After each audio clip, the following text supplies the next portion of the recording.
નહીં, છેલ્લે છેલ્લે જબરજસ્ત સેવા કરી લીધી. 13 તારીખથી લઈને 19 તારીખ સુધી અભિયાન રહ્યું, જલ બચાવો અભિયાન. સવારે 8 વાગે જતા રહે, બપોર 12-1 વાગે આવે, સાંજે 4 વાગે જાય તો રાતે 8 વાગે આવે. ફરીના 2 દિવસ કઈ ગઈ સેવા? મહેમદાવાદના ભવનના ઉદ્ઘાટન નિમિત્તે દોડાદોડી, શાકભાજી લાવું, આ કરું તે કરું.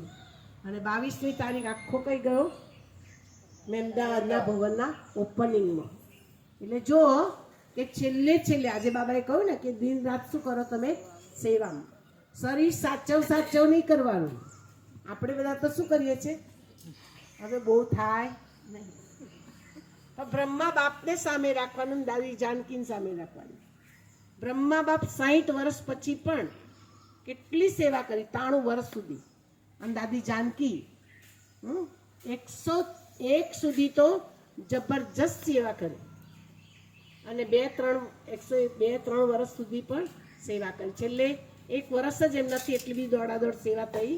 તો આપણે મહારથી આત્માઓને અને આ વિશેષ રતનને યાદ રાખી કે આપણું આ શરીર આજની મોડલી પ્રમાણે આપણે શું કરવાનું છે? સ્વાહા. ફરિશ્તા એમને નહીં બનાય. દધીચી ઋષિએ પોતાના હાડકા શું કરી દીધા? સ્વાહા કરી દીધા. આપણે આપણી યજ્ઞની અંદર હડ્ડેડી સેવા કરીશું તો જલ્દી આપણો યોગ પણ સરસ લાગશે. કેમ કે આપણા હાડકા બધા શું થઈ ગયા?